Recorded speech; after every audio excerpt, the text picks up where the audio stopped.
إن الحمد لله نحمده ونستعينه ونستغفره ونعوذ بالله من شرور أنفسنا ومن سيئات أعمالنا من يهده الله فلا مضل له ومن يضلل فلا هادي له وأشهد أن لا إله إلا الله وحده لا شريك له وأشهد أن محمدا عبده ورسوله يا أيها الذين آمنوا اتقوا الله حق تقاته ولا تموتن إلا وأنتم مسلمون يا أيها الناس اتقوا ربكم الذي خلقكم من نفس واحدة وخلق منها زوجها وبث منهما رجالا كثيرا ونساء واتقوا الله الذي تساءلون به والأرحام إن الله كان عليكم رقيبا يا أيها الذين آمنوا اتقوا الله وقولوا قولا سديدا يصلح لكم أعمالكم ويغفر لكم ذنوبكم ومن يطع الله ورسوله فقد فاز فوزا عظيما وإن خير الكلام كلام الله وخير الهدي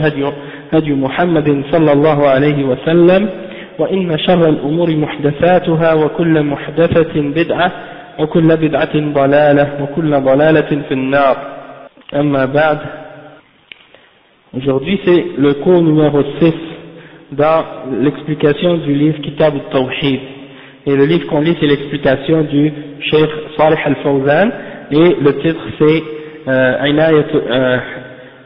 إعانة المستفيد بشرح كتاب التوحيد.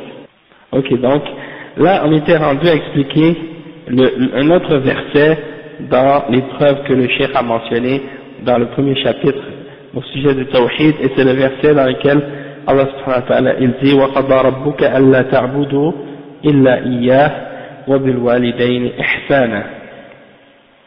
Ok, et dans cette ayah, dans cette surah al-Isra, le verset 23, ça dit donc que Allah subhanahu wa ta'ala a légiféré que c'est seulement ton Seigneur que tu dois adorer.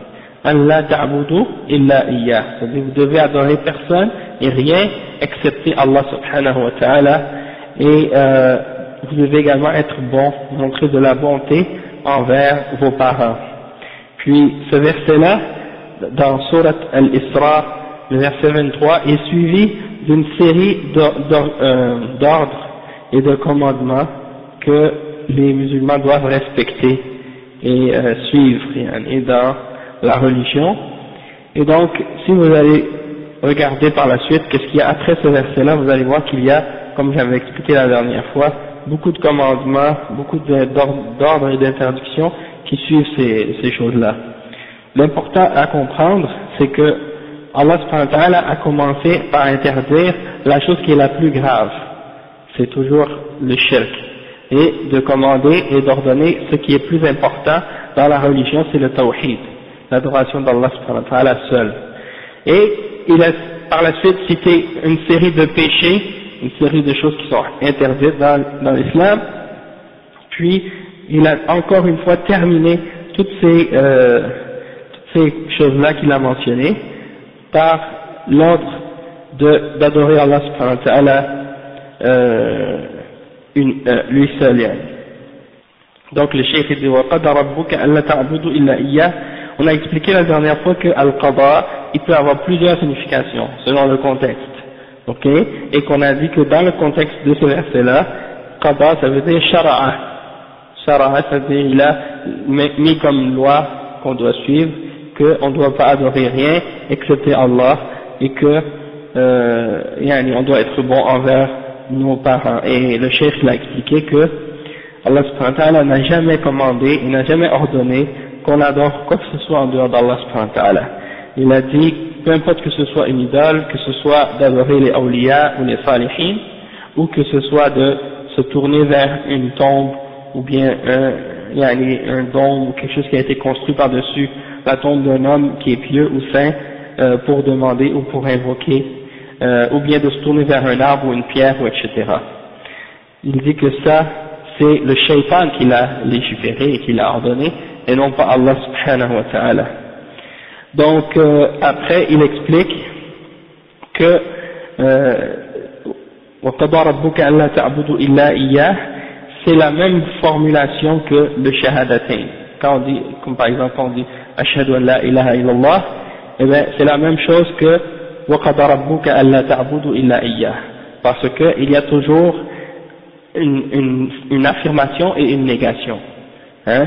Par exemple, le cheikh dit Allah ta'budu, ça c'est une négation, c'est-à-dire que vous n'adorez pas illallah, hein, ou illa iya, c'est-à-dire ça c'est l'affirmation, excepté Allah subhanahu wa ta'ala.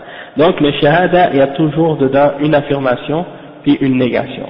Il n'y a pas de tawhid, hein, il ne peut pas avoir un tawhid s'il n'y a pas ces deux choses-là. Il n'y a pas d'unicité en Allah subhanahu wa ta'ala dans l'adoration s'il n'y a pas ces deux choses-là, l'affirmation et la négation. Comme si c'est pas suffisant juste d'affirmer l'existence d'Allah subhanahu wa ta'ala et de dire que c'est lui seul le créateur et le maître, mais il faut également nier et rejeter tout ce qui est adoré en dehors d'Allah subhanahu wa ta'ala. Si quelqu'un dit oui je crois en Allah et je crois que c'est lui le maître et le créateur, mais qu'en même temps il dit j'adore quand même d'autres avec lui et j'associe d'autres avec lui, ou je prends des intermédiaires et des intercesseurs avec Allah subhanahu wa ta'ala, eh bien il n'a pas témoigné de la ilaha illallah comme il se doit. D'accord? Après le cheikh il dit وَلَمَّا أَمَرَ بِحَقِّهِ سُبْحَانَهُ أَمَرَ بِحَقِّ الْوَالِدَيْنِ وَبِالْوَالِدَيْنِ إِحْسَانًا فيأتي حق الوالدين بعد حق الله مباشرة لأن الوالدين هما أعظم محسن عليك بعد الله سبحانه ومعنى إحسانا يعني أحسن إليهما كما أحسن إليك.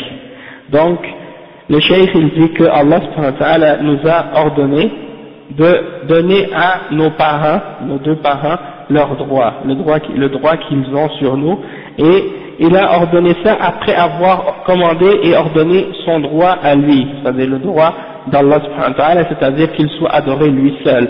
Ça c'est le droit d'Allah, c'est le droit qui revient à Allah subhanahu wa ta'ala, qu'on n'associe rien avec lui et qu'on l'adore uniquement, c'est-à-dire lui uniquement.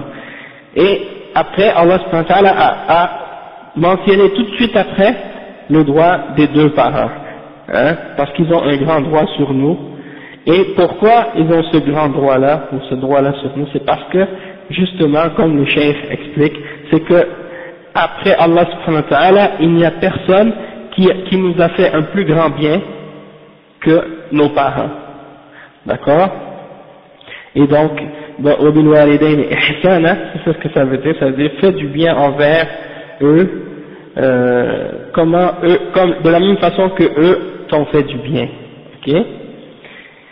Et le cheikh il dit الشاهد من الآية وقضى ربك ألا تعبدوا إلا إياه لأنها تفسر التوحيد وهو عبادة الله وترك عبادة ما سواه وهذا هو التوحيد. أما عبادة الله بدون ترك عبادة ما سواه فهذا لا يسمى توحيدا فالمشركون يعبدون الله ولكنهم يعبدون معه غيره فصاروا مشركين. فليس المهم أن الإنسان يعبد الله فقط بل لا بد أن يعبد الله ويترك عبادة ما سواه وإلا لا يكون عابدا لله ولا موحدا لا يكون عابدا لله ولا موحدا. فالذي يصلي ويصوم ويحج ولكنه لا يترك عبادة غير الله ليس بمسلم ولا تنفعه صلاته ولا صيامه ولا حجه لأنه لم يتمثل قوله تعالى أن يعبدوا الله واجتنبوا الطاغوت وقضى ربك ألا تعبدوا إلا إياه يعني لا تعبدوا معه غيره. وهذا وفي الحديث القدسي عن الله سبحانه وتعالى أنه يقول أنا أغنى الشركاء عن الشرك من عمل عملا أشرك معي فيه غيري تركته وشركه. وفي رواية فهو للذي أشرك وأنا منه بريء. Donc le cheikh explique encore une fois la signification de ce verset-là en ce qui concerne le fait que c'est une explication de la ilaha illallah, c'est une explication du shahada. Et il dit donc, comme on avait expliqué juste tout de suite, maintenant quand j'ai expliqué tout de suite, que si tu veux être appelé un muwahhid, un vrai musulman, eh ben il faut que tu aies les deux choses qu'on a mentionnées, c'est-à-dire l'affirmation et la négation. Tu affirmes, tu affirmes que c'est seul Allah qui doit être adoré, et tu nies tout ce qui est adoré par les hommes en dehors d'Allah. Donc, il dit que les mushrikoun, les gens qui adoraient des idoles à l'époque du prophète sallallahu alayhi wa sallam, et avant et après, même aujourd'hui, hein, beaucoup d'entre eux, ils adorent Allah subhanahu wa ta'ala. Toutefois, dans leur adoration, ils associent d'autres avec Allah subhanahu wa ta'ala. Et donc, ils sont des mushrikins, des associateurs. Mais, comme ça, c'est pour ça que le cheikh il dit, c'est pas important seulement qu'une personne dise, j'adore Allah subhanahu wa ta'ala. Il faut qu'il adore Allah subhanahu wa ta'ala et qu'il abandonne tout ce qui est adoré en dehors d'Allah subhanahu wa ta'ala. Et aujourd'hui, souvent, on entend des gens, quand ils parlent de religion, surtout quand ils parlent avec des non-musulmans, ils disent, moi j'ai pas de problème que quelqu'un adore ce qu'il veut. Hein? Moi ça me dérange pas, moi j'ai ma religion et les autres ont leur religion.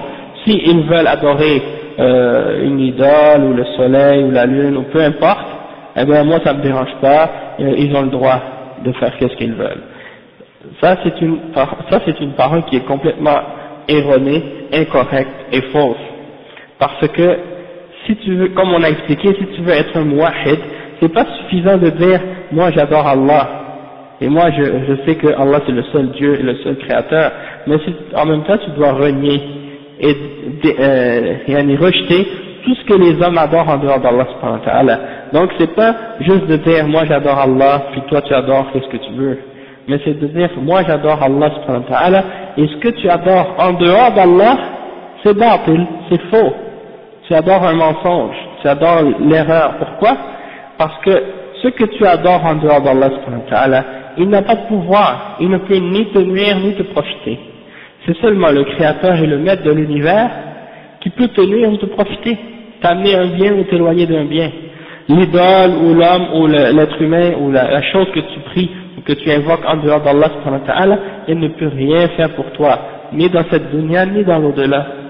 Au jugement dernier, tout ce que tu associes avec Allah subhanahu wa ta'ala dans cette dunya, tout ce que ces gens-là mettaient comme partenaire ou associés avec Allah, eh bien, elles vont disparaître. Elles vont renier ce que ces gens-là faisaient. Hein, donc c'est pour cette raison-là que il faut bien comprendre que c'est pas juste de dire oui, moi j'adore Allah, moi je suis musulman, et toi tu as ta religion, tu crois en ce que tu veux, puis tu as le droit de faire ça. Ça c'est, donnez-moi si tu dis à cette personne qui dit ça, où est-ce qu'elle est la preuve que tu as le droit d'adorer qu'est-ce que tu veux? Ça c'est faux. Allah subhanahu wa ta'ala des fois il dit dans certains versets comme par exemple lakum dinukum waliya din, hein, et il dit par exemple fa'budu ma shi'tum min duni. Mais ça c'est pas dit dans le sens pour montrer par exemple il dit à vous votre religion, à moi la mienne, ou bien il dit alors comme par exemple qul illaha a'budu mukhlisan lahu dini fa'budu ma shi'tum min duni. Allah subhanahu wa ta'ala dit, moi c'est Allah que j'adore, lui seul en lui voit un culte sincère et pur, sans associer rien avec lui. Alors adorez ce que vous voulez en dehors de lui, c'est-à-dire en dehors d'Allah, adorez n'importe quoi parmi les faussetés et les mensonges que vous adorez en dehors d'Allah.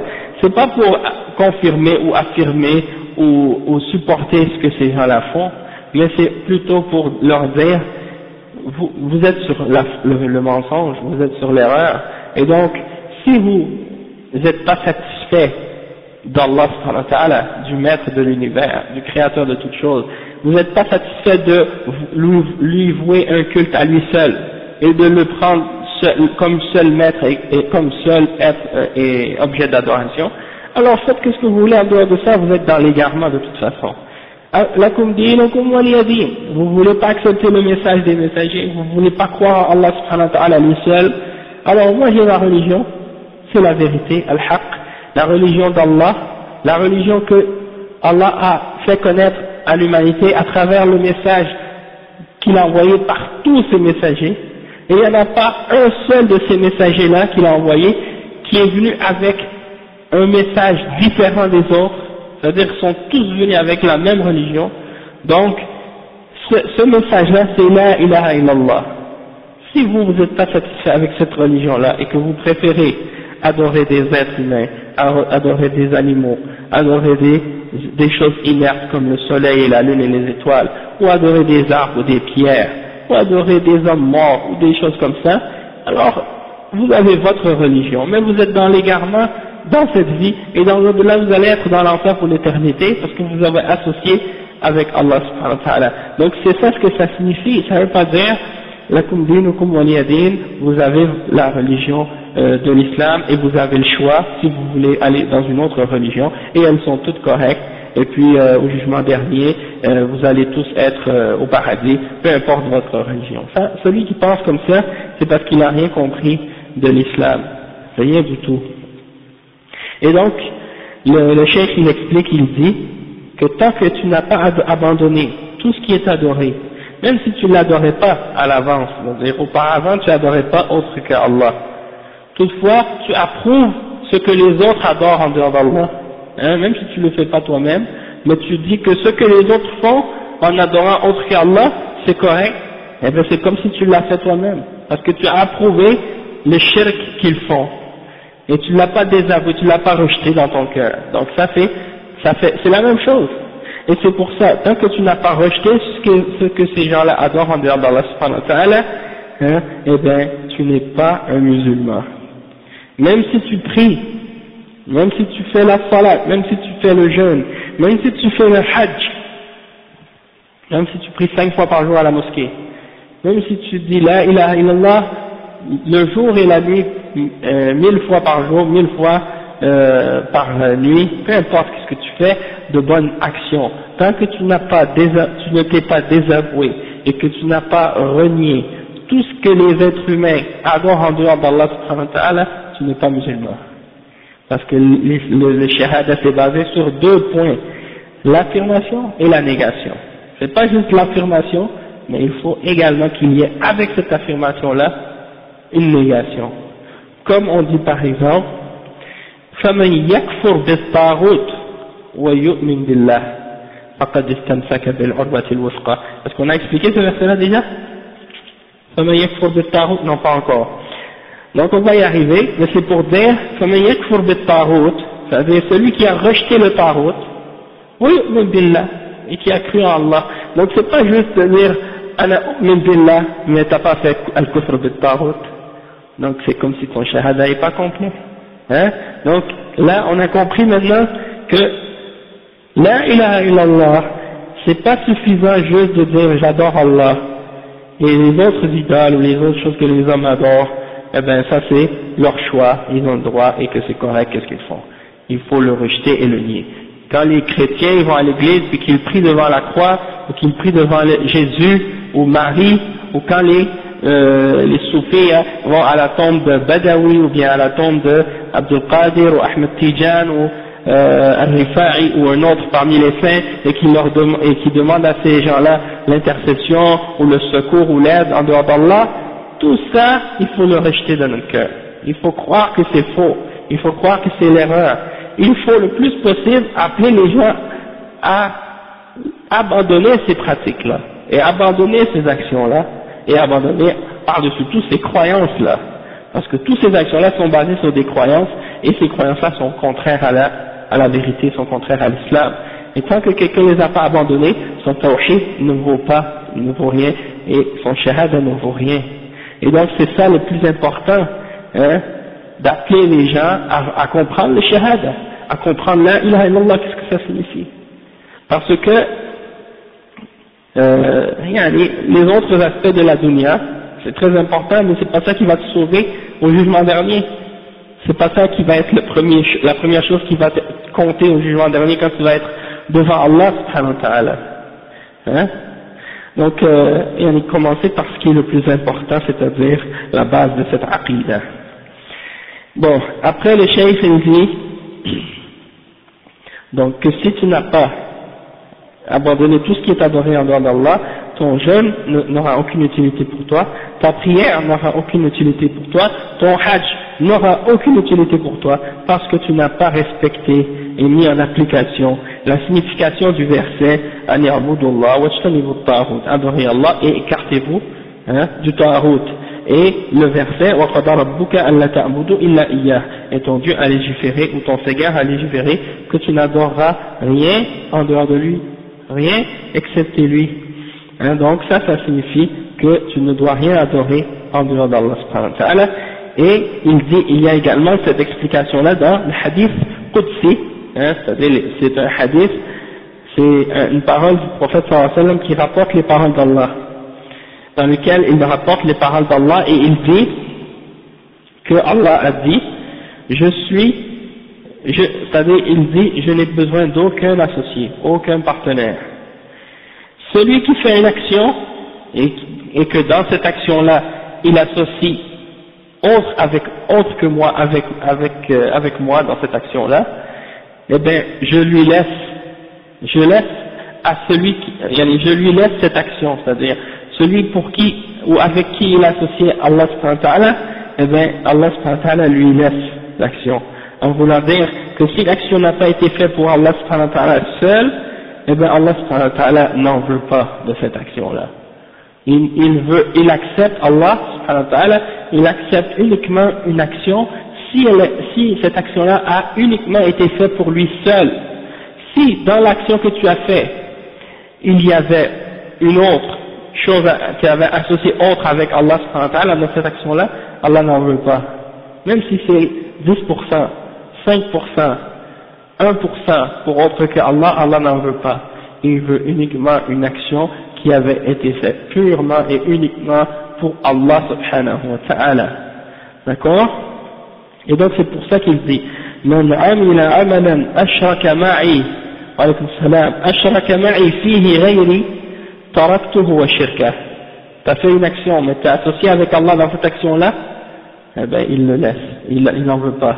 Tu as fait la prière par exemple, tu fais une prière nafila ou fard ou n'importe quelle, tu pries pour que les gens qui sont autour te regardent et ils disent ah regardez comment il prie, regardez comment il est concentré, regardez comment il fait bien ses mouvements dans sa prière et tout, et celui qui fait ça dans cette intention là pour que les gens le voient, Allah n'acceptera même pas la prière qu'il fait, parce qu'il n'a pas été sincère dans son adoration, il n'a pas été sincère dans sa prière, dans ses intentions, et donc la valeur de sa prière est enlevée complètement, et Allah n'acceptera pas cette prière. Donc Allah subhanahu wa ta'ala, il se désavoue d'une action si elle n'a pas été uniquement faite pour lui seul. Et donc ça nous montre l'importance de l'ikhlas, la sincérité dans l'intention et dans l'adoration. Et ça implique que nos actions doivent être purifiées de toute forme de shirk, que ce soit un shirk majeur ou mineur. Ok? C'est-à-dire les grands shirks ou un petit shirk. Ensuite, le cheikh il explique le quatrième verset dans Kitab al-Tawhid, et c'est le verset dans Surat al-Nisa, dans lequel Allah subhanahu wa ta'ala dit وَقَوْلُهُ تَعَالَى وَاعْبُدُوا اللَّهَ وَلَا تُشْرِكُوا بِهِ شَيْئًا. C'est le verset 36 dans Surat al-Nisa. وَاعْبُدُوا اللَّهَ وَلَا تُشْرِكُوا بِهِ شَيْئًا. Encore une fois, وَبِالْوَالِدَيْنِ إِحْسَانًا وبذي القربى واليتامى والمساكين والجار ذي القربى والجار الجنب والصاحب بالجنب وابن السبيل وما ملكت أيمانكم إن الله لا يحب من كان مختالا فخورا. Donc ça c'est un autre verset dans lequel Allah subhanahu wa ta'ala dit qu'on doit uniquement l'adorer et de ne rien associer avec lui. Et ensuite d'être bon, et ensuite de montrer de la bonté envers nos parents et envers les proches et envers les pauvres, les orphelins et les pauvres, qui sont les voisins qui sont proches ou éloignés, ou bien oui c'est ça, et les compagnons, les proches, les amis proches, ou bien les voyageurs, etc., les esclaves et tous les autres. Donc ça c'est un autre verset dans lequel Allah subhanahu wa ta'ala nous enjoint d'appliquer le tawhid, d'adorer Allah seul et de s'éloigner du shirk. Et il dit, le Cheikh Fawzan dans l'explication de ce verset-là, Al-ayatu ala nasaqin wahid wa minhajuha wahid wa'budu Allah wa la tushriku bihi shay'a مثل أن يعبدوا الله واجتنبوا الطاغوت تماما لأنها تخرج من مشكلة واحدة. واعبدوا الله هو أمر من الله بعبادته ولا تشرك به شيئا هذا نفي عن الشرك وهذا هو معنى لا إله إلا الله. الآن لا إله إلا الله معناها نفي الشرك وإثبات العبادة لله سبحانه، ومعنى اعبدوا الله أي أخلصوا له العبادة، والعبادة لا بد من معرفة معناها وهي الذل والخضوع، وهذا أصلها في اللغة. يقال طريق معبد يعني طريق ذللته الأقدام بوطئها. Donc ici on voit maintenant le cheikh donne une explication de ce verset-là en disant que c'est la même formule qui est utilisée dans ce verset-là, la même formule qui est utilisée dans les autres versets, et c'est la même formulation qui est utilisée dans le shahada quand on dit la ilaha illallah, c'est-à-dire qu'il y a toujours cette même voie que Allah utilise pour montrer qu'il doit y avoir l'affirmation et la négation, comme dans le verset U'budullah wajtanibut taghut. Il y a l'affirmation, il y a la négation, c'est-à-dire adorer Allah, écartez-vous du taghut. Donc c'est exactement la même formule, parce que ça vient de la même source, de la même origine, c'est-à-dire c'est Allah subhanahu wa ta'ala qui commande cette chose-là. Wa'budullah, ça c'est un commandement de la part d'Allah subhanahu wa ta'ala, dans lequel Allah subhanahu wa ta'ala nous ordonne de l'adorer. Et on a expliqué déjà que quand Allah ordonne aux êtres humains de l'adorer, ça veut dire de l'unifier dans notre adoration. Et wala tushriku bihi shay'a, ça c'est une interdiction de faire le shirk. La même chose que le shahada, comme on a dit, quand on dit la ilaha illallah.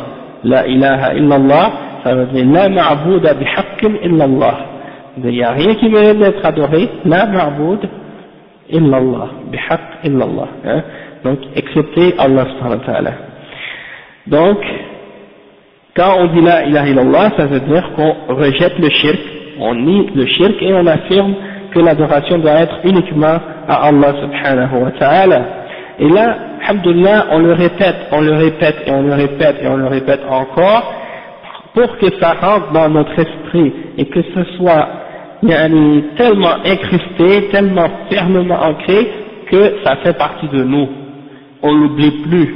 On l'a tellement entendu, on l'a tellement répété que ça devient quelque chose de naturel pour nous parce qu'on l'a enregistré même dans notre esprit, dans notre subconscient, ça devient une partie de nous-mêmes. Et quand on l'explique par la suite, ça sort comme si c'est tout à fait naturel parce qu'on l'a, comment je pourrais dire, on s'en est imprégné, ça devient clair dans notre esprit. Qu'est-ce que ça veut dire la ilaha illallah, la ma'bouda bihaqqin illallah, nafyun wa isbat, et ça doit être clair dans notre esprit. Comme ça, quand on explique à quelqu'un, ça vient clairement et facilement. D'accord? Donc il ne faut pas s'ennuyer, trouver ça ennuyant. Des fois, quand des gens entendent toujours la même chose être répétée plusieurs fois, ils s'ennuient ou bien trouvent ça un peu ennuyant. Mais il faut toujours se rappeler que il faut pas justement, il faut comprendre plutôt que plus on le répète, plus que ça reste ancré dans notre cœur, dans notre esprit, Inch'Allah, et que par la suite ça fait partie de nous. Et Inch'Allah, donc, le fait de bien le comprendre, ça fait en sorte que par la permission d'Allah subhanahu wa ta'ala, on tombera pas dans le shirk nous-mêmes. Parce qu'on n'est pas garanti on n'est pas protégé ou infaillible de tomber dans le shirk. Même si on a lu Kitab al-Tawhid par cœur, même si on l'a appris par cœur, avec l'explication, ça ne veut pas dire qu'on a appris toute la théorie, que quand quelque chose se produit dans notre vie, on réagit en accord avec ce qui est dans le livre. Parce qu'il y a toujours une différence entre la théorie et la pratique, la théorie et l'application. La théorie qu'on est en train d'expliquer et d'apprendre aujourd'hui, ça c'est une partie du tawhid. Mais dans notre vie de tous les jours, c'est là qu'il faut le mettre en application. Et de la façon dont on réagit vis-à-vis de tout ce qui se produit autour de nous dans la vie de tous les jours, c'est ça ce qui montre, est-ce que cette théorie qu'on a appris du tawhid, est-ce qu'elle est réellement entrée dans notre cœur, ou bien c'est juste quelque chose qu'on a appris, qu'on répète, et qui n'a pas vraiment une profondeur et une réalité. Et donc, le tawhid, c'est donc fondamental, mais il ne faut pas penser qu'une fois qu'on l'a étudié, ça y est, on est protégé. Et qu'on connaisse tous les fondements et les principes et les règles et les conditions et les piliers du tawhid, ça veut dire qu'automatiquement on est protégé, qu'on ne peut plus tomber dans le shirk. C'est pas vrai ça. On peut toujours justement tomber dans le shirk. Et même, on a expliqué plusieurs fois que Ibrahim, il disait, wajnubni, il demandait à Allah en disant, wajnubni wa baniya an na'budu al-asnam. Rabbi innahunna adlalna kathiran min an-nas. Kathiran min an-nas. Donc ça veut dire, même Ibrahim, qui est l'imam des Hunafa, l'imam des Muwahhidin, eh ben, il avait peur pour lui-même de tomber dans le shirk ainsi que ses enfants, pour que ses enfants tombent dans le shirk. Donc, ça veut dire qu'il faut prendre garde à ces choses-là et éviter donc de se sentir en sécurité de tomber dans qu'est-ce qui a rapport avec le shirk. Vous dites, ah mais non, le tawhid, la ilaha illallah, tout ça, j'ai compris ça, je le sais déjà, j'ai pas besoin d'avoir peur. Ça c'est les ruses du shaitan qui veut rendre quelqu'un, se faire croire quelqu'un qu'il est en sécurité, et ça c'est la meilleure façon de tomber dans le shirk, de penser que tu es protégé du shirk.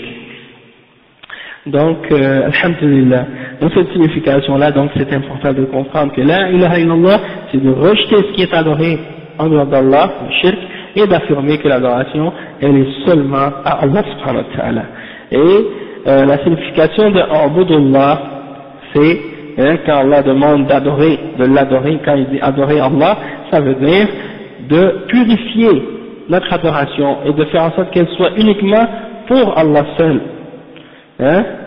Et donc, ça veut dire qu'on la purifie de toute forme de shirk, majeur ou mineur. Il y a des gens qui disent, ah, le shirk majeur, ça c'est clair, je ne peux pas tomber dedans, malgré que, comme on a dit, quelqu'un peut tomber dedans également, même si c'est un shirk majeur. Mais le shirk mineur, le prophète sallallahu alayhi wa sallam, il a dit qu'il est plus caché qu'une fourmi noire dans une nuit noire sur une pierre noire. C'est-à-dire, il est très caché, difficile à voir, difficile à réaliser. Peut-être que tu fais un peu de riya, tu fais de l'ostentation, tu fais quelque chose pour te montrer, et que tu t'en aperçois même pas. Tes actions sont annulées alors que tu t'en aperçois même pas.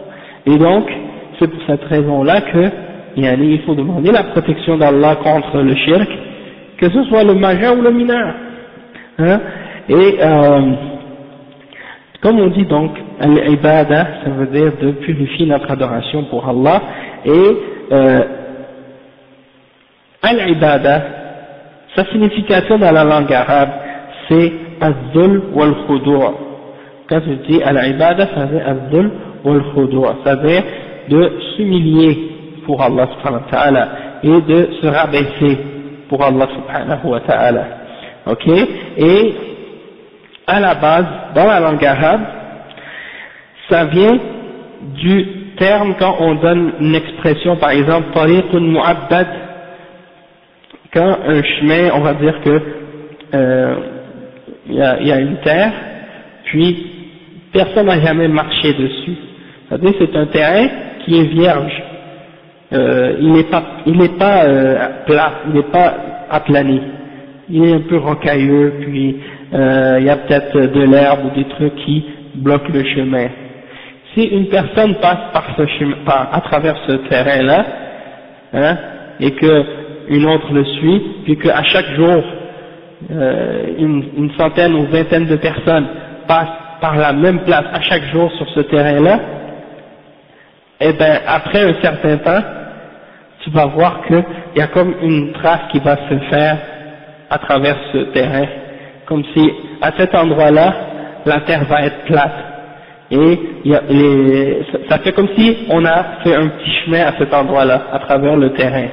Donc le reste du terrain va être rocailleux,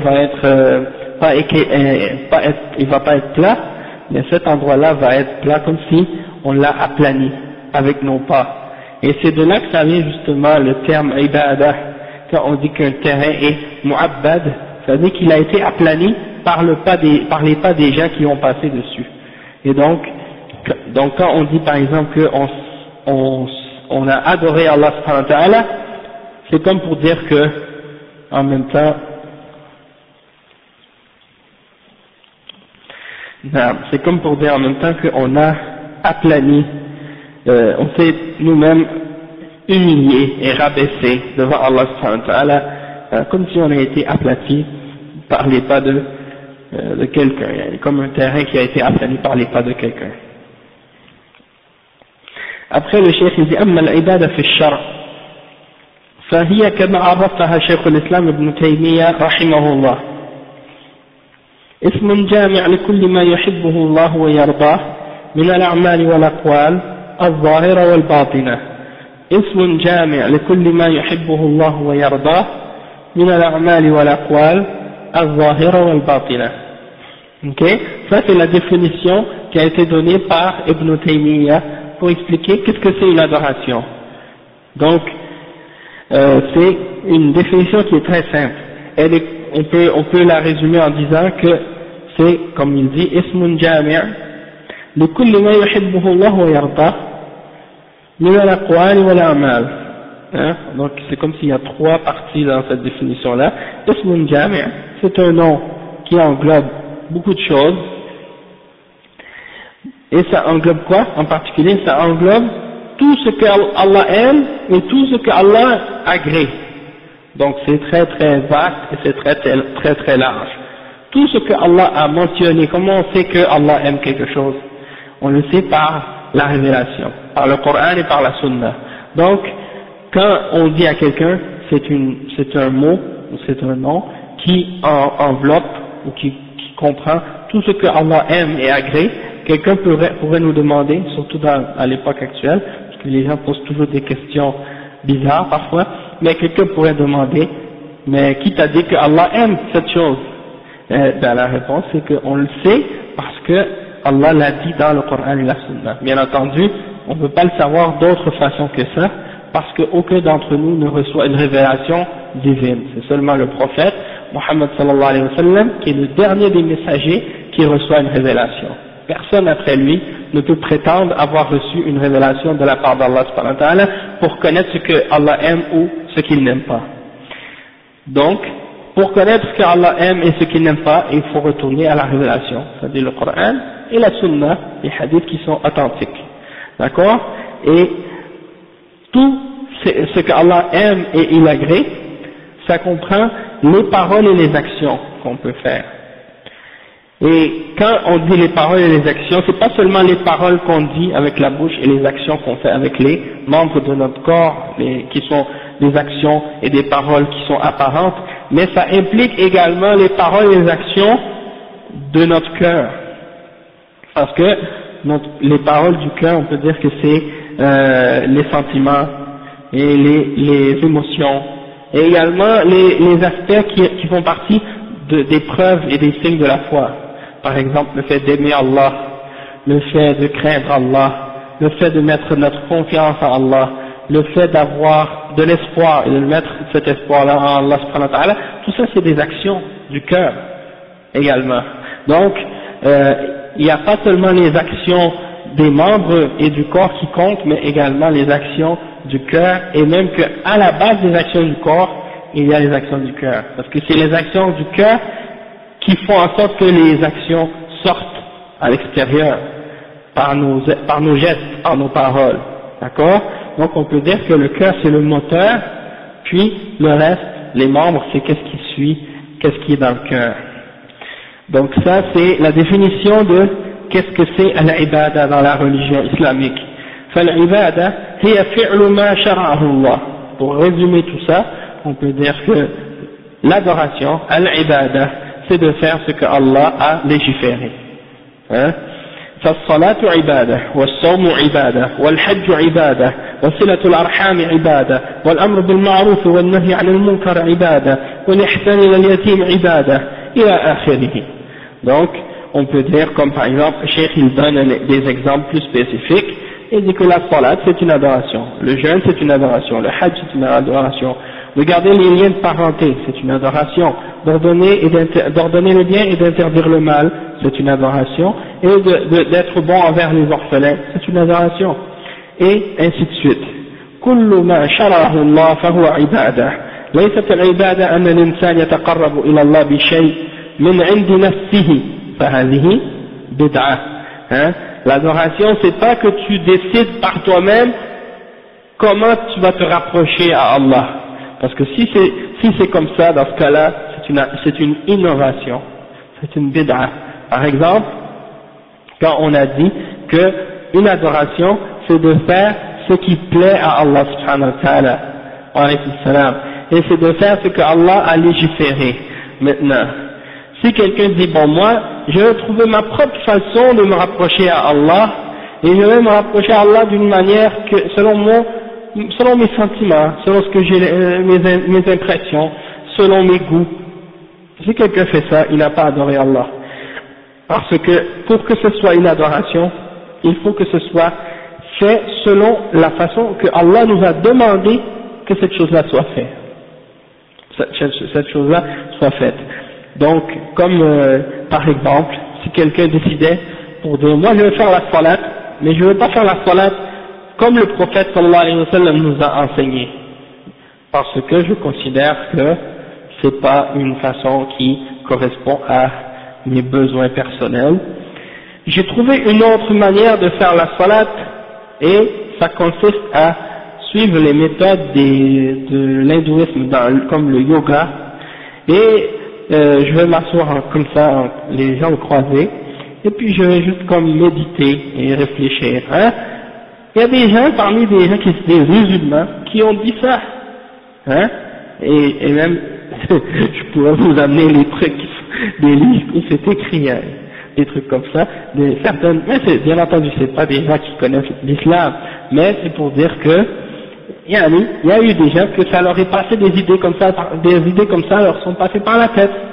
Et ça fait pas partie des gens qui se disent comme étant des gens qui connaissent l'islam ou qui sont religieux. Au contraire même, c'est des gens qui se disent plutôt laïcs ou non pratiquants ou non religieux. Toutefois, il y a d'autres catégories de gens qui se disent, au contraire, qui se disent être religieux et qui prétendent connaître Allah, parmi les gens qu'on appelle les soufis, et eux, ils croient qu'ils ont des connexions directes avec Allah et qu'ils n'ont pas besoin de passer par la révélation, et donc ils inventent des nouvelles adorations comme ci comme ça, et à gauche et à droite. Ils te sortent des nouvelles formes d'adoration, tous les jours. Ils te sortent une nouvelle prière, un nouveau jeûne, un nouveau dhikr, un nouveau dua, un nouveau dhikr. À chaque fois, comme ça, et donc, ils adorent Allah selon leur goût et leurs impressions et leurs sentiments et leurs émotions et selon leurs passions. Et donc, comme on a dit, c'est une bid'a et ce n'est pas une adoration. Et comme le prophète sallallahu alayhi wa sallam, le cheikh dit, وَكُلُّ بِدْعَةٍ ضَلَالَةٍ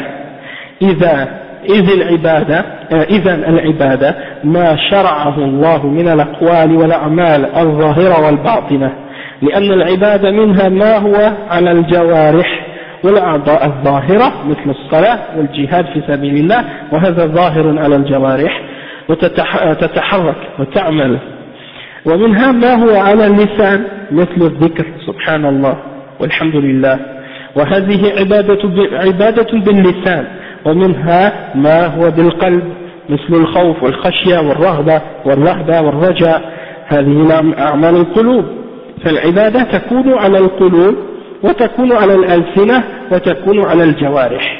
Donc le cheikh ici il a expliqué et il a dit que comme le prophète sallallahu alayhi wa sallam a dit, toute innovation est un égarement. Il n'y a pas, comme certains prétendent, des bonnes innovations et des mauvaises innovations. Toutes les innovations sont mauvaises, parce que le prophète sallallahu alayhi wa sallam n'a rien laissé de ce qu'on avait besoin de connaître pour se rapprocher à Allah. Tout ce qu'on a besoin de connaître pour se rapprocher à Allah subhanahu wa ta'ala, le prophète sallallahu alayhi wa sallam nous l'a enseigné. Il n'a rien oublié, il n'a rien laissé. C'est pour ça Allah subhanahu wa ta'ala il dit dans le Coran وَمَا كَانَ رَبُّكَ نَسِيًّا لَا يَضِلُّ رَبِّي وَلَا يَنْسَى. Allah subhanahu wa ta'ala il n'oublie pas Donc il n'a rien laissé. Et il a dit Al-yawma akmaltu lakum dinakum. Aujourd'hui, j'ai complété pour vous ma religion. Donc elle est complète cette religion. Tu peux pas venir et dire bon ça y est, je vais faire quelque chose pour me rapprocher d'Allah que le prophète sallallahu alayhi wa sallam ne m'a pas enseigné. C'est comme si tu prétends que le prophète sallallahu alayhi wa sallam n'a pas rempli sa mission, il n'a pas complété la religion d'Allah. D'accord? Et donc ça c'est une grave accusation. Et donc le cheikh il dit que l'adoration c'est tout, comme on a expliqué, tout ce que Allah a légiféré parmi les actions et les paroles intérieures et extérieures.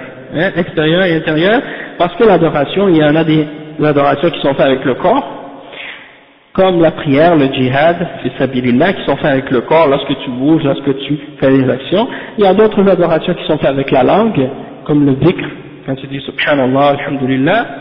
Et il y a également des adorations avec le cœur, comme on a dit tout à l'heure, qui sont comme par exemple la crainte, l'espoir,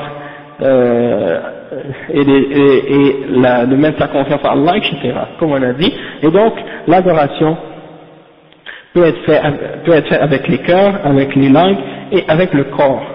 Et certaines adorations, eh ben, elles englobent les trois aspects au complet. Comme quand tu fais la salat, par exemple. Dans la salat, il y a les trois niveaux, il y a les trois degrés. Ok. Après le cheikh dit wa'budu Allah wa la tushriku bihi shay'a. لما أمر بعبادته سبحانه نهى عن الشرك لأن الشرك يفسد العبادة كما أن الحدث يفسد الصلاة والطواف وكذلك الشرك يفسد العبادة ولذلك نهى الله عنه. Le cheikh il dit que Allah a dit et adorer Allah et n'associe rien avec lui. Donc lorsque Allah subhanahu wa ta'ala a ordonné l'adoration, il a interdit également le shirk. Parce que le shirk, qu'est-ce que ça fait le shirk? Ça annule ton action. Ça rend ton action batil. Ton action devient quoi? Elle devient sans aucune valeur, sans aucune importance. Vaine, exactement. Elle devient vaine. Et c'est la même chose, comme par exemple, quelqu'un qui est en train de faire la salat et par exemple, il a un gaz pendant la prière. Sa prière n'a plus de valeur, sa prière est annulée.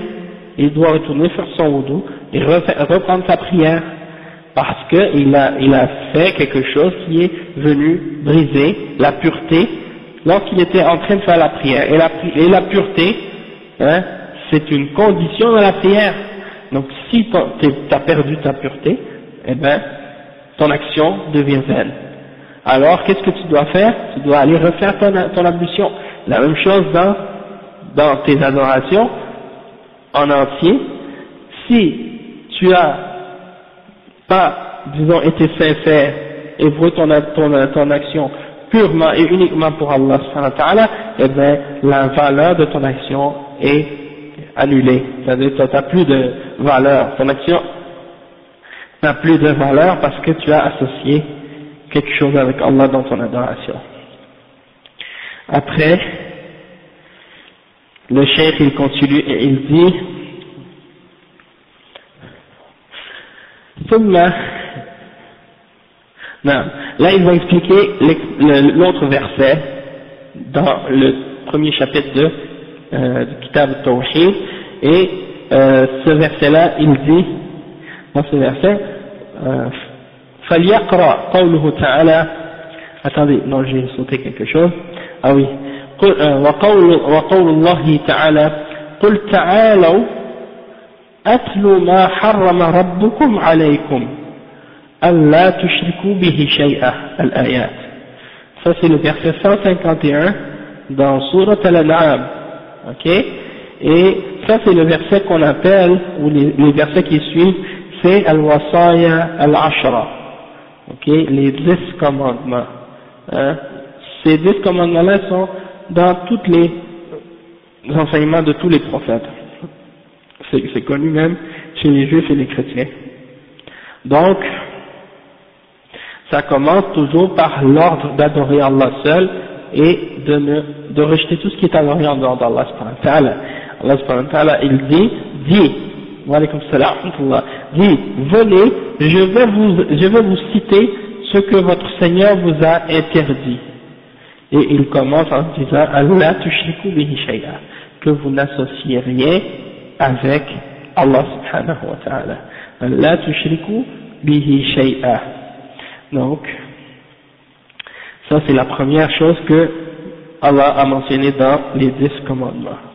Et ici, l'explication du cheikh commence en disant ثم يواصل الشيخ رحمه الله سياق الآيات والأحاديث في هذا الباب فيقول وقول الله تعالى قل تعالوا أتلوا ما حرم ربكم عليكم ألا تشركوا به شيئا إلى آخر الآيات الثلاث في آخر سورة الأنعام التي آخرها ذلكم وصاكم به لعلكم تتقون.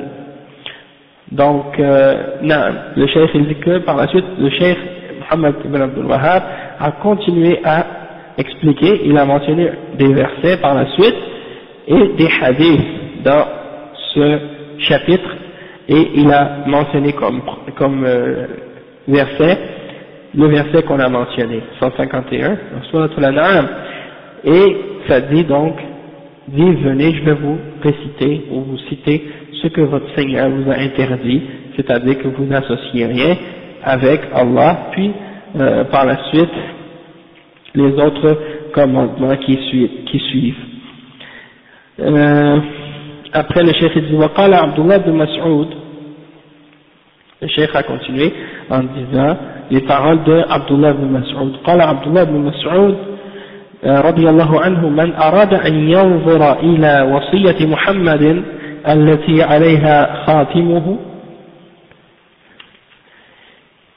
فليقرأ قوله تعالى قل تعالوا أتلوا ما حرم ربكم عليكم ألا تشركوا به شيئا إلى قوله تعالى وأن هذا صراطي مستقيما فاتبعوه ولا تتبعوا السبل.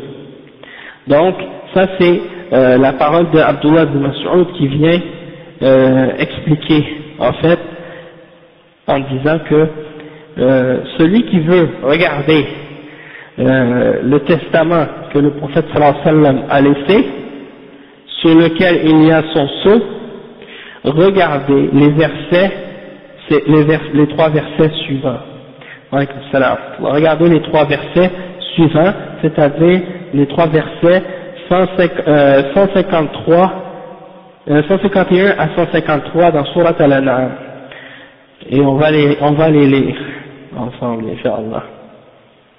قل تعالوا أتلوا ما حرم ربكم عليكم ألا تشركوا به شيئا وبالوالدين إحسانا ولا تقتلوا أولادكم من إملاق نحن نرزقكم وإياهم ولا تقربوا الفواحش ما ظهر منها وما بطن ولا تقتلوا النفس التي حرم الله إلا بالحق ذلكم وصاكم به لعلكم تعقلون ولا تقربوا مال اليتيم إلا بالتي هي أحسن حتى يبلغ أشده وأوفوا الكيل والميزان بالقسط ولا تكلف نفسا إلا وسعها وإذا قلتم فاعدلوا ولو كان ذا قربى وبعهد الله أوفوا ذلكم وصاكم به لعلكم تذكرون وأن هذا صراطي مستقيما فاتبعوه ولا تتبعوا السبل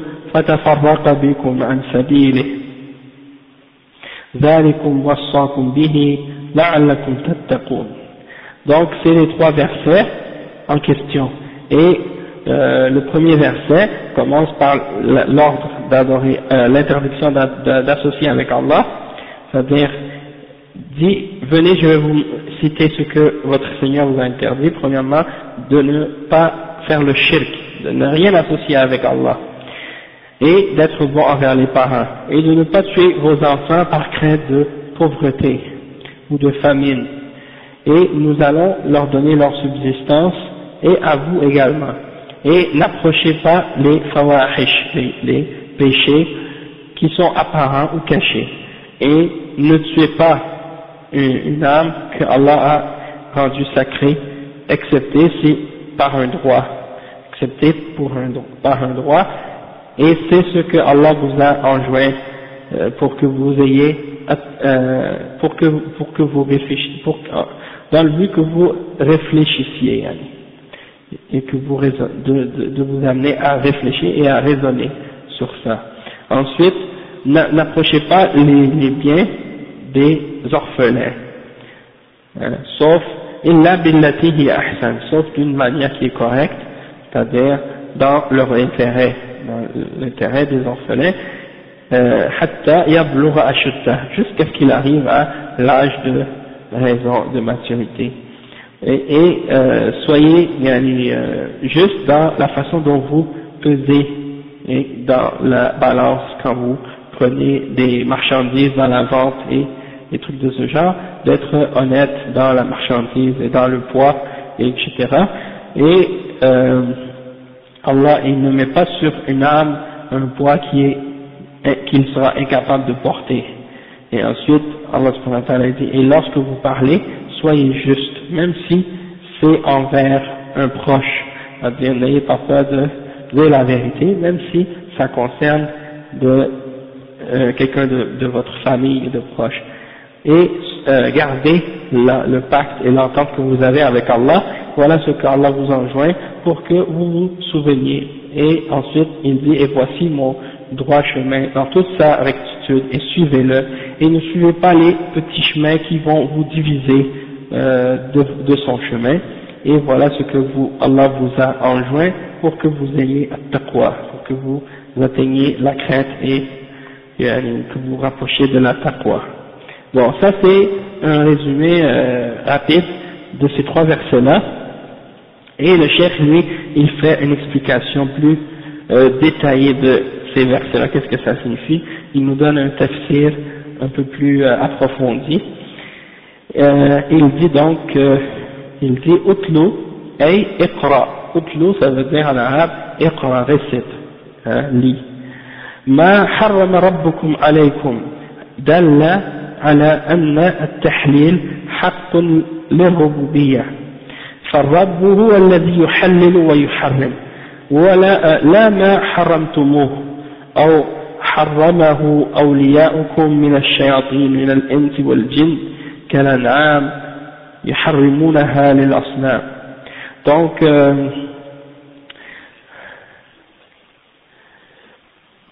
mais c'est parce que atlu, ça veut dire c'est juste pour faire comprendre que c'est cette signification là que je vais vous citer qu'est-ce que Allah subhanahu wa ta'ala a voulu, et ça veut dire atlu, ça veut dire comme quand on dit par exemple tilawatul Qur'an, c'est qira'atul Qur'an, c'est ça ce que ça veut dire.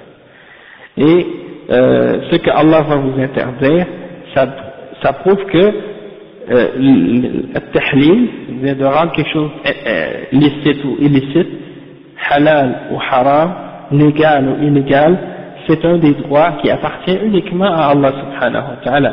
Personne en dehors d'Allah n'a le droit de déclarer que quelque chose est permis ou interdit. D'accord? Ça fait partie des droits qui appartiennent uniquement à Allah subhanahu wa ta'ala, et non pas ce que vous-même vous interdisez, vous vous rendez licite ou illicite, vous-même ou vos alliés parmi les shayatines, des humains ou parmi les djinns. Parce que parmi les shayatines, humains ou djinns, il y en a qui rendent halal ou haram des choses qu'Allah n'a pas permises. Et donc, par exemple, au temps du prophète sallallahu alayhi wa sallam, les gens, ils rendaient haram certains animaux à cause des idoles. Ils disaient, cet animal, c'est haram de monter dessus, par exemple, parce que il est voué à telle idole, ou on ne peut pas l'égorger parce qu'il est pour telle idole, etc. Donc, ça c'est des exemples que le cheikh a donnés.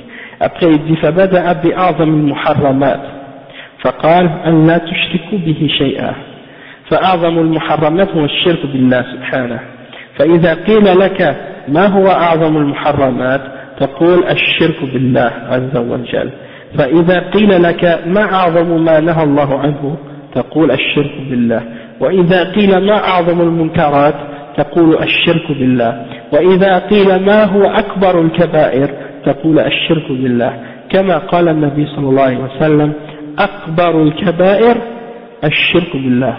Donc le cheikh il explique, il dit que Allah a commencé par en mentionnant les interdictions, il a commencé par la plus grande de toutes les interdictions, c'est-à-dire le shirk, parce que c'est la plus grande des interdictions. Si on te demande qu'est-ce qui est la plus grande des interdictions, et des choses qui ont été déclarées haram, tu réponds c'est le shirk avec Allah subhanahu wa ta'ala. Si on te demande qu'est-ce qui est la plus grande chose que Allah a déclarée interdite, tu dis c'est le shirk. Quelle est la plus pire des mauvaises choses, tu dis que c'est le shirk. Quel est le plus grand parmi les grands péchés, tu dis que c'est le shirk. Comme le prophète sallallahu alayhi wa sallam, quand on lui a demandé c'est quoi le plus grand parmi les kaba'ir, c'est-à-dire les grands péchés, et bien tu réponds c'est ash-shirku billah. Donc le cheikh dit فالشرك والعياذ بالله هو أخطر الذنوب وأعظم ذنب عصي الله به وهو عبادة غيره معه سبحانه بصرف أي نوع من أنواع العبادة لغير الله. Donc le cheikh dit que le shirk, que Allah nous protège, c'est le plus dangereux de tous les péchés, c'est le plus grand péché par lequel Allah peut être désobéi. Et c'est le fait d'adorer autre avec Allah, ou le fait d'adorer autre avec Allah subhanahu wa ta'ala en lui voit une forme quelconque d'adoration, c'est-à-dire on voit à autre qu'Allah une forme quelconque d'adoration. وقوله ألا تشركوا به شيئا هذا نهي من الله سبحانه وتعالى عن الشرك وهو أعظم ما حرم ربكم عليكم فأنتم تستحلون أعظم المحرمات وهو الشرك. Le cheikh il dit donc que quand Allah dit Allah tushriku bihi shay'a, que vous n'associez rien avec Allah subhanahu wa ta'ala, ça c'est une interdiction de la part d'Allah subhanahu wa ta'ala de commettre le shirk, et c'est la plus grande chose que Allah vous a interdit, et vous le rendez halal, vous rendez halal le plus grand péché, c'est-à-dire le shirk. وكلمة شيئا يقول العلماء نكرة في سياق النهي تعم كل ما عبد من دون الله عز وجل سواء كان ملكا أو نبيا أو وليا أو صالحا من الصالحين أو شجرا أو حجرا أو قبرا وغير ذلك أو غير ذلك كله يعمه كلمة شيئا في كلمة عام فهي كلمة عامة أي شيء من الأشياء لا يجوز أن يصرف له شيء من العبادة من عبادة الله سبحانه وتعالى. Donc le cheikh il explique que les ulama ont dit à propos du mot shay'an, parce que Allah subhanahu wa ta'ala il dit la tushriku bihi shay'an, c'est-à-dire que vous n'associez rien avec Allah. Shay'an ça veut dire rien du tout, aucune chose.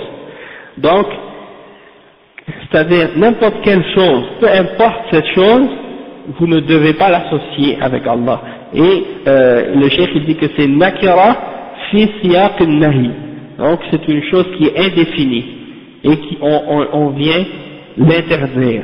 Donc quand une chose est indéfinie et qu'elle est interdite, ça implique qu'elle est générale, cette chose.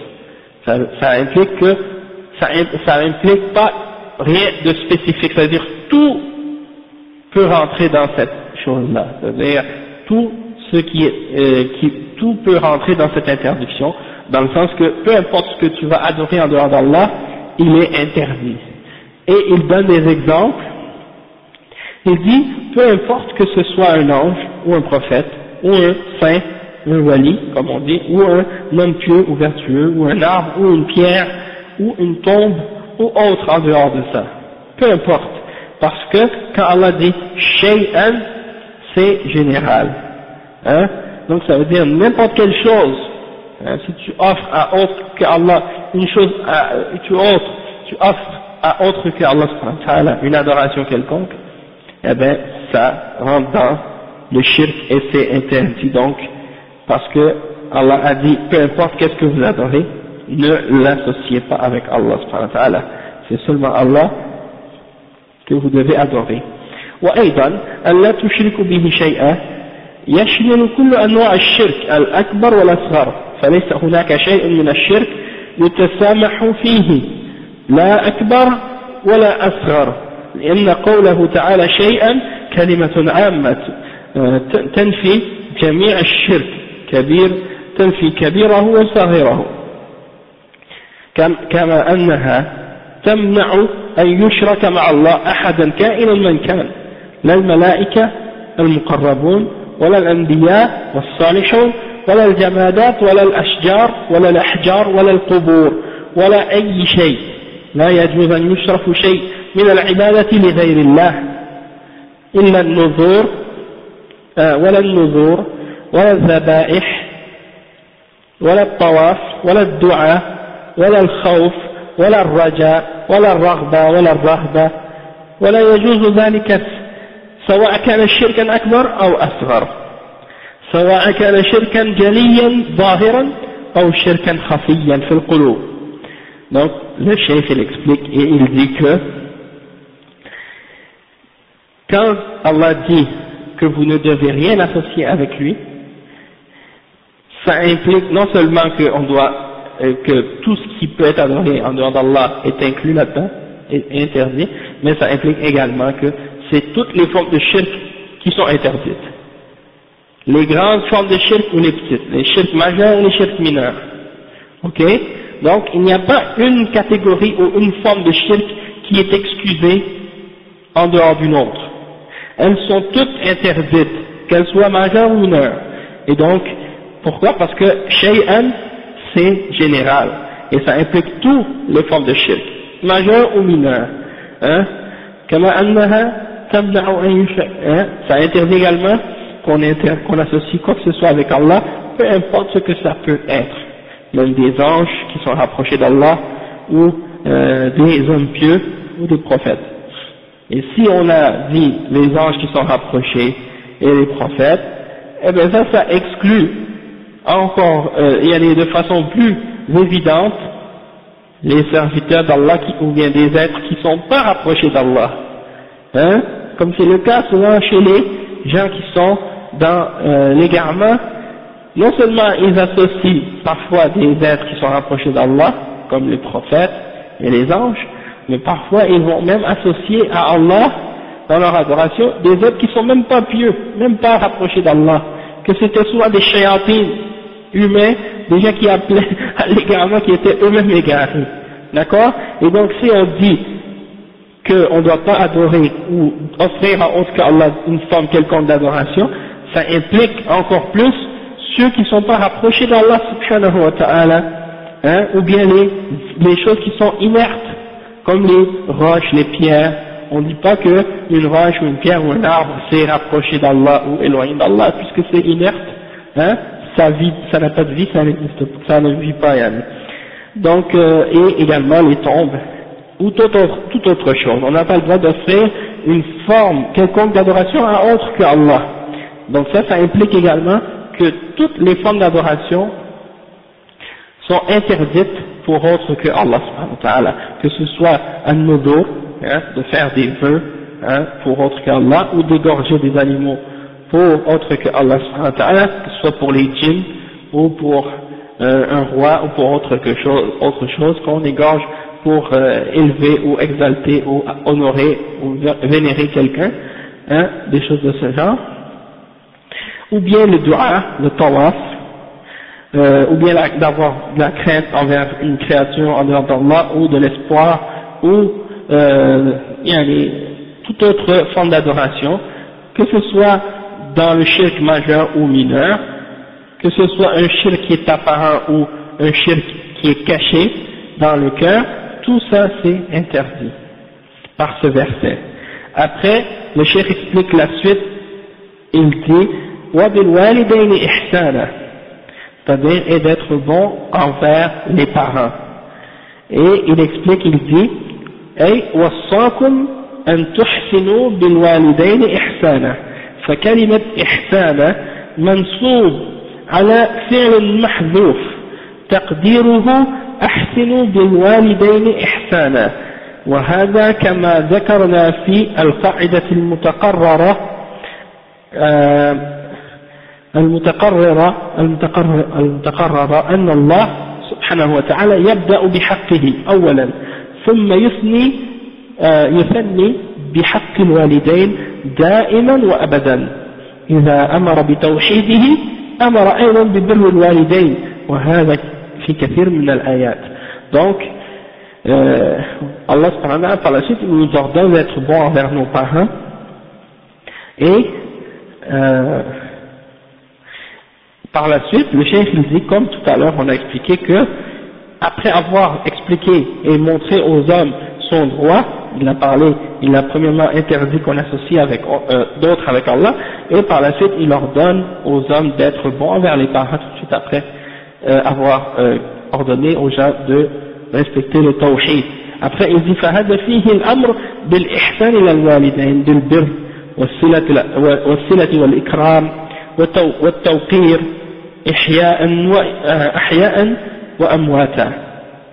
Donc le cheikh il dit que là-dedans il y a l'ordre de montrer de la bonté envers les parents, en faisant preuve de bonté, en gardant les liens avec eux et en faisant preuve de générosité et de respect pour eux, qu'ils soient vivants ou qu'ils soient morts. أما برهم في الحياة فبالإحسان إليهما بالكلام اللين والتواضع والنفقة والقيام بخدمتهما والتماس رضاهما في غير معصية الله، كما قال تعالى إما يبلغن عندك الكبر أحدهما أو كلاهما فلا تقل لهما أف ولا تنهرهما وقل لهما قولا كريما واخفض لهما جناح الذل من الرحمة وقل رب ارحمهما كما ربياني صغيرا. Donc le cheikh il explique par la suite des exemples de bonté envers les parents. Il dit que, comme par exemple d'être bon envers eux dans cette vie, ça implique quoi? Ça implique que, par exemple, de leur parler avec douceur et d'être humble envers eux, de leur montrer de l'humilité et de leur donner ce qu'ils ont besoin de biens matériels, hein, de leur donner de l'argent ou de leur donner des biens qu'ils peuvent avoir besoin, peu importe qu'est-ce que ça peut être, des médicaments, des traitements, des vêtements, peu importe. Ça c'est obligatoire, s'ils en ont besoin, de leur donner ça. C'est pas quelque chose qu'on leur fait comme si c'est une faveur. Il ne faut pas avoir cette impression que quand on fait quelque chose de bien envers nos parents, qu'on leur donne quelque chose, que ça c'est quelque chose, une faveur qu'on leur fait. C'est obligatoire de le faire pour nous s'ils ont besoin de nous. Ça veut dire si nos parents sont dans le besoin, ils n'ont pas les moyens, c'est une obligation pour nous de leur venir en aide dans ce sens-là. Donc c'est pas pour dire par exemple ici c'est ça ce qui se passe, les gens disent ah mais ils ont la pension de vieillesse, hein, pas besoin de leur donner parce qu'ils ont la pension, hein, c'est comme ça ici que les gens pensent, parce qu'ils ont l'idée que l'État s'occupe de donner à tout le monde qu'est-ce que les gens ont besoin, et donc plus besoin de s'occuper de nos proches, hein, et donc ça détruit les liens qu'il y a entre les gens. Et par la suite, également, parfois, qu'est-ce qui arrive, c'est que les parents également, ils réagissent par rapport à ça, aussi du fait qu'ils disent, si tu veux leur donner de l'aide, ou leur donner quelque chose pour les aider, ils refusent parfois d'accepter ce que tu leur donnes par orgueil, et quand c'est l'État qui leur donne, quand c'est des koufars qui leur donnent leur chèque de pension, ils l'acceptent. Hein, c'est bizarre des fois. C'est bien, mais eux ils nous donnent, c'est pas pareil, mais toi tu peux pas me donner, t'es mon fils, mais quand j'ai mon chèque, ça c'est correct. C'est contradictoire. Mais ça c'est ça ça fait en sorte que ça détruit en même temps les sentiments des liens de parenté, puis l'entraide entre les proches. Hein, parce que tout le monde se dit, il y a quelqu'un qui lui donne ce qu'il a besoin, donc moi j'ai pas besoin de sortir rien de ma poche. Hein, et donc ça fait que les gens deviennent égoïstes, égocentriques, chacun pense à lui-même, ok, et puis tout le monde dit ah c'est pas ma responsabilité, moi c'est plus ma responsabilité, il y a l'État qui s'occupe. Alors que dans l'islam non, c'est pas l'État. Hein? Il y en a qui disent ah mais dans les pays musulmans il n'y a pas de chômage, il n'y a pas de bien-être social, il n'y a pas de pension pour les vieux et tout. Déjà dans l'islam c'est obligatoire pour toi de t'occuper de tes proches, si eux ils sont dans le besoin et que toi tu as les moyens, c'est obligatoire que tu leur donnes, que tu les aides. Alors, pas besoin de bien-être social, parce que c'est nous-mêmes qu'on fait notre propre bien-être social, entre familles, entre proches, entre frères, entre amis, on doit s'entraider, être généreux.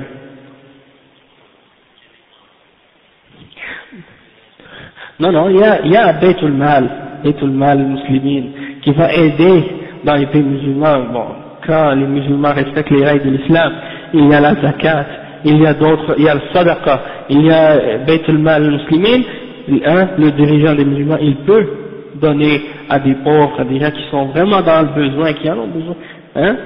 Donc dans ce cas-là, oui, mais s'ils n'ont pas de proches, s'ils n'ont personne pour s'occuper d'eux, mais dans le cas où quelqu'un, il a de la famille qui sont bien, qui ont de l'argent, qui ont les moyens, et que ces proches-là, ils font rien pour aider cette personne, dans ce cas-là, c'est autre chose, là.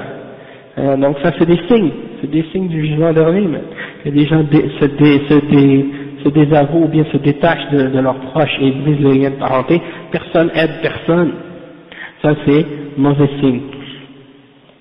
Et donc, on a vu ça dans des sociétés comme des sociétés en Europe ou en Amérique, où les gens n'ont plus aucun sentiment d'obligation envers leurs proches, et en commençant par les parents.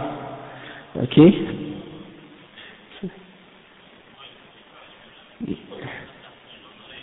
Le problème, exactement. C'est parce que c'est ça, le problème ici, c'est que les gens n'ont pas toujours eu le bon exemple de leurs parents.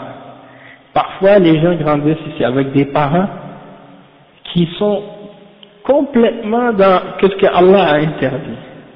D'accord? Il y a des gens ici qui grandissent avec un père alcoolique, une mère droguée, ou des gens qui ont des problèmes familiaux, sociaux, très graves, différentes formes de problèmes dans la société. Donc, ça crée des familles, bien entendu, qui sont complètement désordres. Alors, c'est normal que les enfants, par la suite, grandissent avec une mauvaise image de leurs parents, ou bien des fois, il y a des parents, leurs parents se sont jamais occupés d'eux.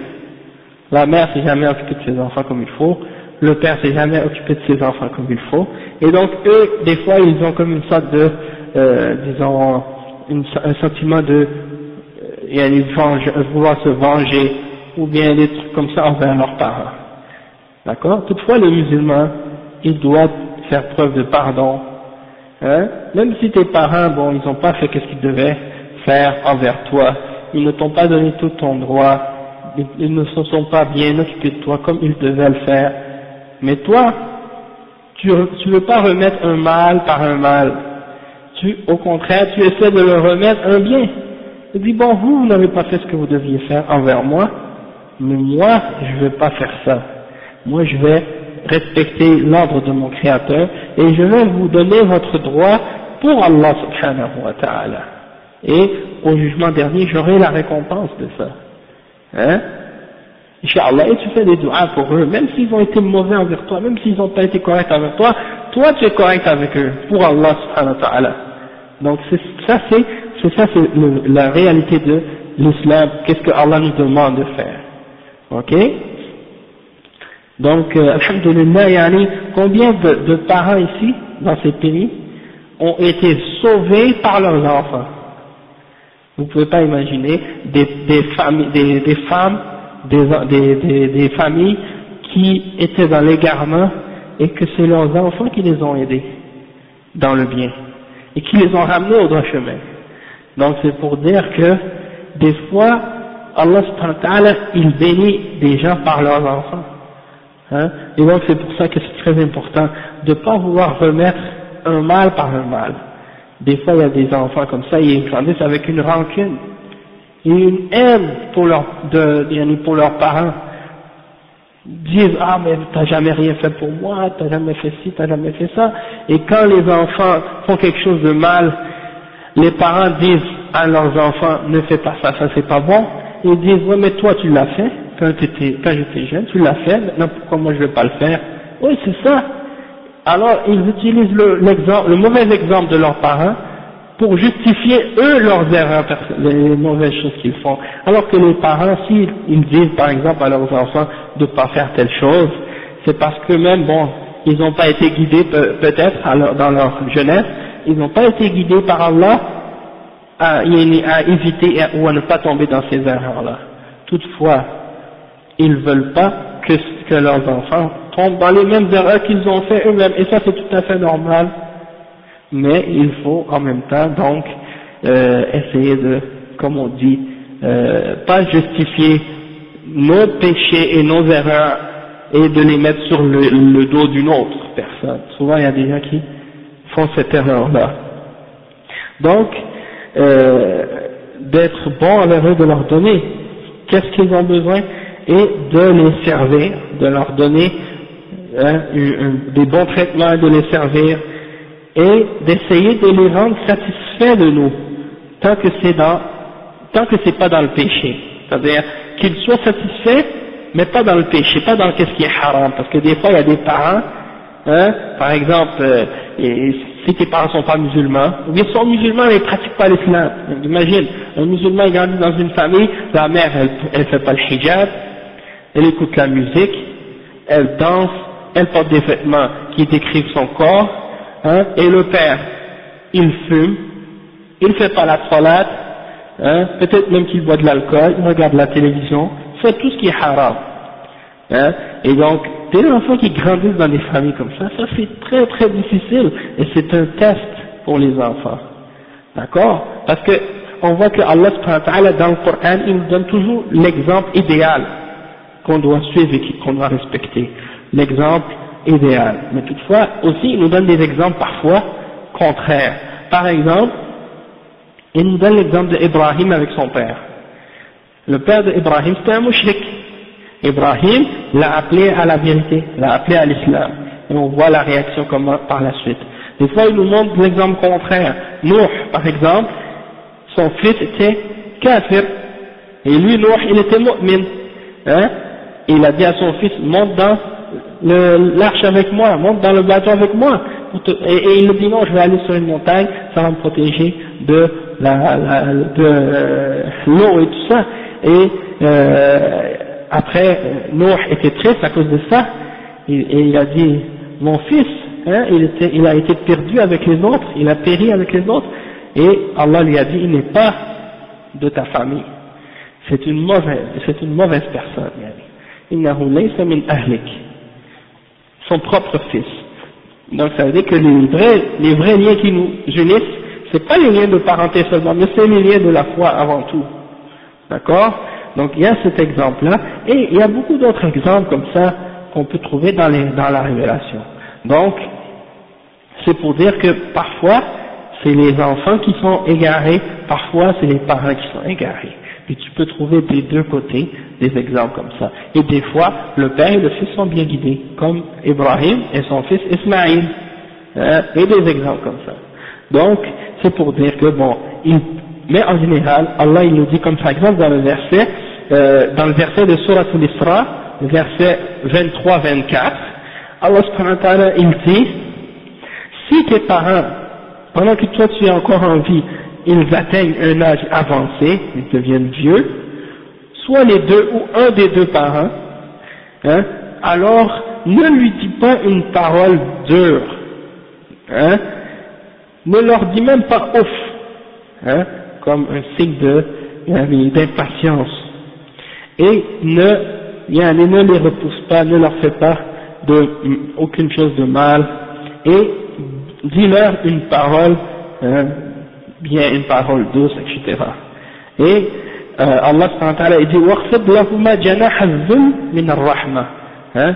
Al-janah c'est une aile, donc c'est comme si recouvre-les d'une aile d'humilité et de ta miséricorde, et dis, fais un dua pour eux, dis ô mon Seigneur, sois miséricordieux pour eux, comme ils m'ont éduqué et ils m'ont élevé quand j'étais tout petit. Hein, de la même façon que eux, ils ont dit miséricorde pour moi quand j'étais tout petit, quand j'étais bébé, qu'ils ont passé des nuits blanches à cause de moi parce que je pleurais, parce que j'avais faim, parce que ci, parce que ça, qui m'ont protégé du froid, qui m'ont protégé de tout ce qui pouvait me faire du mal. De la même façon, montre-leur de la miséricorde pour eux. Et donc ça c'est le comportement et l'attitude qu'un musulman doit avoir envers ses parents, le garçon et la fille. Hein, parce que dans la société actuelle, les enfants sont élevés à croire que leurs parents c'est des dinosaures de l'âge préhistorique qui ne comprennent rien et qui sont retardés. Et que les jeunes, c'est eux qui comprennent tout, qui sont intelligents, qui comprennent tout, qui connaissent tout. Et quand ils parlent à leurs parents, ils disent « Ah, mais dans ton temps, ça c'était avant, il n'y avait pas d'électricité, il n'y avait pas ci, il n'y avait pas ça. Nous, on connaît tout ça, puis on est intelligents et tout, vous pouvez rien nous apprendre, et puis vous êtes abrutis et tout. » Et dans les sociétés où, par exemple, bon, si c'est des sociétés ou des familles qui sont émigrantes dans un pays étranger, et que les enfants sont la première génération, qu'ils vont à l'école avec les gens, eh bien ils pensent encore plus qu'ils comprennent bien parce qu'ils sont infiltrés dans la société, ils sont intégrés, tandis que les parents, eux, ils ont toujours gardé leur mentalité de leur pays. Alors ils ont cette attitude-là encore plus. Ah, vous comprenez pas, vous savez plus. Et nous, on sait, on tout, hein. Donc ça, c'est l'attitude de beaucoup de jeunes dans les pays musulmans. Et tu vois les jeunes filles, ah, mais non, le voile, ça c'est pour les anciennes traditions dans mon pays, là, dans l'ancien temps. Maintenant, on est ici, on est évolué, là, on a avancé. Il faut oublier ce truc-là de. Et même dans les pays musulmans, il y a ça maintenant. Wa alaykoum salam wa rahmatullahi wa barakatuh. Donc, il faut que les jeunes musulmans changent cette mentalité-là et cette attitude-là qu'ils ont envers leurs parents. Il faut qu'ils sachent que le prophète Mohammed sallallahu alayhi wa sallam, il est venu dans une époque bien plus avancée, bien plus reculée que notre siècle actuel, et malgré tout, il savait plus que nos parents, savait plus que nos grands-parents, hein, à propos. Eh oui, mais c'est ça, mais c'est lui qu'on doit suivre. C'est le prophète sallallahu alayhi wa sallam, c'est lui notre exemple, c'est lui qu'on doit suivre. Et les gens pensent que plus on avance, plus on évolue, plus qu'on augmente en science et en compréhension, alors que c'est le contraire. Plus on avance, plus que l'ignorance augmente, et plus qu'on s'éloigne de la compréhension. Et c'est ça que le prophète a dit, que ça c'est un des signes du jugement dernier, que l'ignorance va augmenter et la science va diminuer. Hein? Donc, comprenez bien cette réalité-là. C'est vrai, bon, tu as des petits trucs de technologie là que tu peux jouer, des gadgets, ok, oui, mais ton Dieu, ton Créateur, pourquoi tu vis, comment l'adorer, tout ça, les gens ne savent rien là-dedans. Donc, le cheikh il dit فهي حال حياتهما يبر بهما بأنواع البر ولا يسيء إليهما أي إساءة لأن الإحسان إليهما بر والإساءة إليهما عقوق فالعقوق من أكبر الكبائر بعد الشرك بالله ففي الأمر بالإحسان إليهما نهي عن الإساءة إليهما. Donc le cheikh il dit que il faut donc pendant qu'ils sont en vie être bon envers eux par toutes les formes de bonté et ne pas leur faire aucun mal et aucune forme de mal. Et pourquoi? Parce que d'être bon envers eux, ça c'est une forme de bonté, ça fait partie de al-birr, et d'être mauvais envers eux, ça fait partie de ce qu'on appelle en arabe al-uquq. Et al-uquq, ça fait partie des plus grands, parmi les plus grands péchés après le shirk. Après le shirk, c'est d'être mauvais ou de ne pas être bon envers ses parents. Donc, d'être bon envers les parents et de s'éloigner de tout ce qui a rapport avec le mal dans notre comportement envers nos parents. On va s'arrêter ici pour aujourd'hui, puis la semaine prochaine, on continuera, Inch'Allah, l'explication au sujet de cet aspect-là de la bonté envers nos parents. Subhanakallahumma bihamdika ashhadu an la ilaha illa anta astaghfiruka wa atubu ilayk.